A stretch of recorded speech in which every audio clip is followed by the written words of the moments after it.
And responding to something like I have always had original and different tastes, each response has a different impact on the body in each cell and in the mind.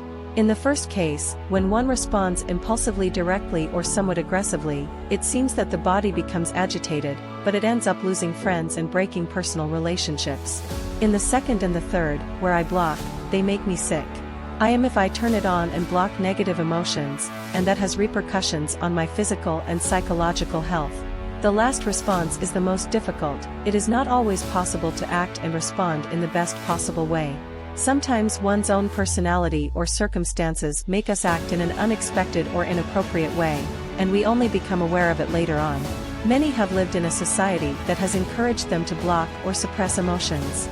This is because it seems that feeling or getting emotional is a sign of weakness or lack of strength. Even in some cases, it seems inappropriate to express what one feels, especially if it has an emotional component. Those of us who work in the world of the mind and emotions know that suppressing an emotion equates to keeping it stuck and encrusted in the subconscious. The logical thing is that they come to the surface in one way or another in our lives, deeply disturbing our balance. This often happens in women's relationships with their mothers or during their childhood when they become pregnant and are going to have a baby. Pregnancies, births, and childbirths are moments of great vulnerability to repressed emotions. If one keeps what one feels for fear of what others will think, out of fear of looking ridiculous, or out of an inability to express it, it ends up causing harm. Emotions accumulate and harm us, just as we ignore the harm they cause to others. There are people who enjoy offending and now watching others, but they are the minority. In these cases, we are talking about people with severe personality disorders. On the other hand, there are people with high sensitivity and vulnerability to the comments and actions of others. They have an excessively thin psychological skin and must be treated with care because the slightest offense makes them feel offended. If we do not express how we feel, there is a high probability that the person in front of us is not aware of the harm they are causing us. Women, in general, are more sensitive than men, and on top of that, in many cases, our partners, due to lack of time, attention, aptitude, or a combination of all these factors, do not know how to read the subtle external signs with which we sometimes try to communicate. Men tend to be less emotional and more practical. It is true that every label is a simplification, but it often happens this way or is very positive in some circumstances, meaning we are the only species that cries for emotional reasons. When someone observes another person crying, it is common for emotions or prosocial behaviors to be activated inside the observer, leading to empathy with them. Therefore, it is reasonable to think that at some point in the history of the evolution of Homo sapiens, tears transformed into a form of expressing the emotional state of the mind. The body produces over 100 liters of tears per year on average.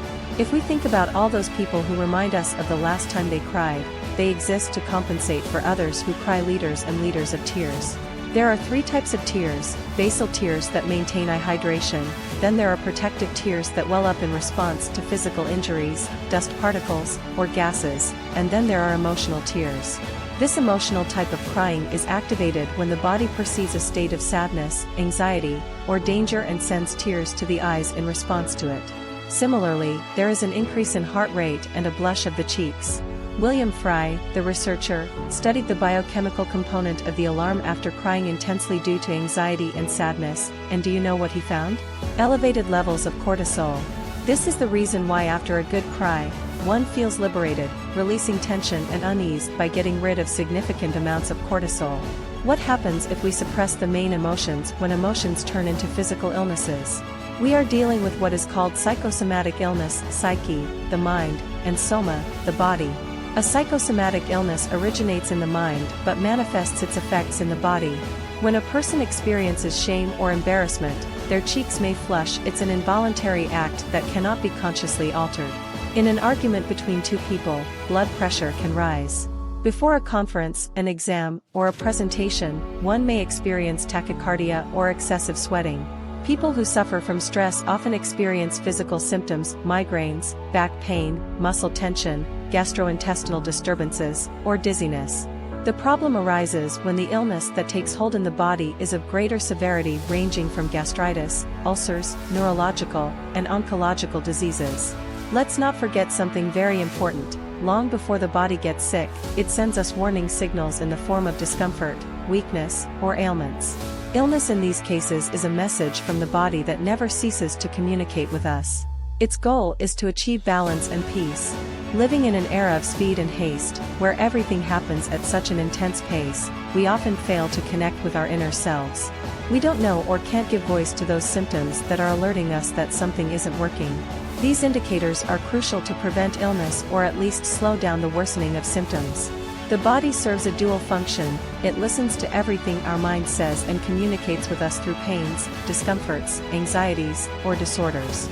I often say that anxiety is the fever of the mind and soul. It warns us that the environment is hostile or that we are subjecting our bodies to an excess of activities, emotions, or situations they can't handle. Therefore, these discomforts or pains, each person knows their own, are screaming at us to become aware of what is harming us, what poses a threat, or what is an excess for our bodies and minds. Ignoring these signals is the first step toward weakness and imbalance in our health. To conclude, I want to give you some simple guidelines for managing your emotions correctly. The first is to get to know yourself. Learn to identify what disturbs you. For someone who has been blocking their emotions for a long time, it will be more challenging to delve into the origin of certain problems, but try it.